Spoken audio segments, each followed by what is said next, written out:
Identifikasi unsur ekstrinsik karya sastra dalam cerita. Pernahkah kamu tertarik pada kebudayaan suatu masyarakat saat membaca sebuah novel? Atau pernahkah kamu mendapat pengetahuan baru tentang alam semesta saat membaca novel science fiction? Tanpa harus khusus membaca buku teks, tetapi sudah kita ketahui saat kita membaca sastra. Pengetahuan-pengetahuan itu disebut sebagai unsur ekstrinsik dalam karya sastra. Apakah perbedaannya dengan unsur intrinsik yang juga kita pelajari dalam sastra? Unsur ekstrinsik merupakan unsur-unsur yang memengaruhi pengarang dalam proses menulis novel, cerpen, drama, bahkan puisi. Dengan kata lain, unsur ekstrinsik bisa diibaratkan dengan pembangunan sebuah rumah. Unsur ekstrinsik lebih berupa kondisi sosial budaya pembangun rumah sehingga memengaruhi model rumah yang dibangunnya. Unsur-unsur kehidupan pengarang yang termasuk unsur ekstrinsik dipengaruhi oleh hal berikut. A. Latar belakang penciptaan. Berkaitan dengan waktu karya sastra tersebut diciptakan.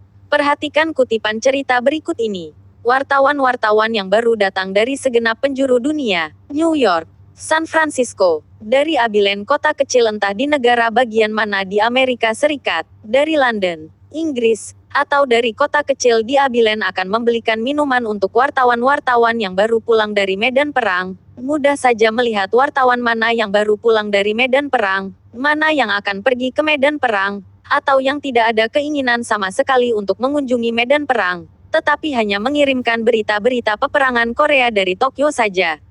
Yang baru datang biasanya janggut dan kumis dibiarkan tumbuh, pakaiannya uniform perang, ada yang masih membawa topi besi, tergantung-gantung di bahu. Mohtar Lubis, kumpulan cerita pendek perempuan, 1956. Mohtar Lubis menulis cerita itu di masa revolusi. Sebagai wartawan, ia menceritakan pengalaman pribadinya bergaul dengan sesama wartawan yang meliput di medan perang.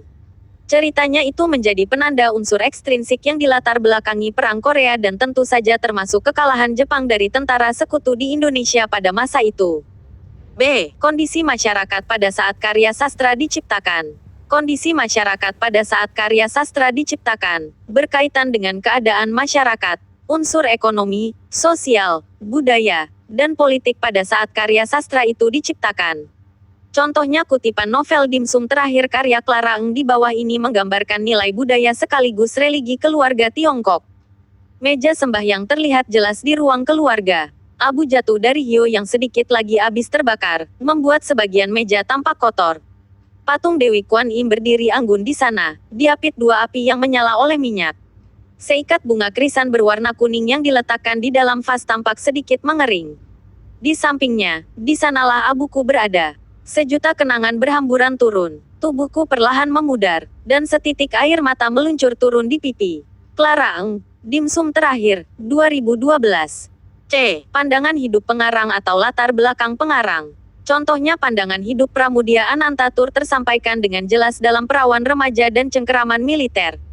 Perhatikan cuplikannya berikut ini. Tentu, bagaimanapun baik yang telah kalian peroleh dari kehidupan ini, masih ada saja yang kalian rasa kurang. Yang berada dalam kekurangan ingin terbebas dari kekurangan itu, ingin mendapatkan kemakmuran yang melimpah. Yang telah berada dalam kecukupan, ingin lebih cukup lagi. Dari perasaan yang kurang itu, dari keinginan mendapatkan yang lebih baik itu, timbullah impian. Dan impian itu bisa menjadi padat, menjadi cita-cita. Dan cita-cita itu menjadi pola yang menjadi dasar dan petunjuk dari perbuatan. Pramudia Anantatur, Perawan Remaja dan Cengkeraman Militer, 2011. Latar belakang pengarang berbeda satu sama lain. Pengarang yang berasal dari tanah Jawa tentu gaya bertutur atau pilihan tema ceritanya akan berbeda dengan tema atau gaya bertutur pengarang yang berasal dari tanah Melayu. Ketiga unsur itu kemudian diuraikan lagi menjadi nilai-nilai ekstrinsik yang terkandung dalam cerita.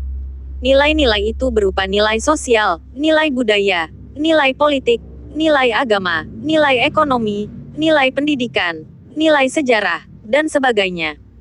Poin penting, unsur ekstrinsik karya sastra terbagi dalam nilai-nilai berikut ini. 1. Nilai sosial berhubungan dengan kehidupan bermasyarakat.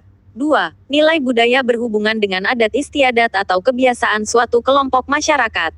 3. Nilai agama berhubungan dengan ketuhanan. 4. Nilai moral berhubungan dengan perilaku baik atau buruk. 5. Nilai politik berhubungan dengan nafsu menguasai orang lain. 6. Nilai ekonomi berhubungan dengan cara manusia memenuhi kebutuhan hidupnya. Referensi: Kuiper.com. Terima kasih.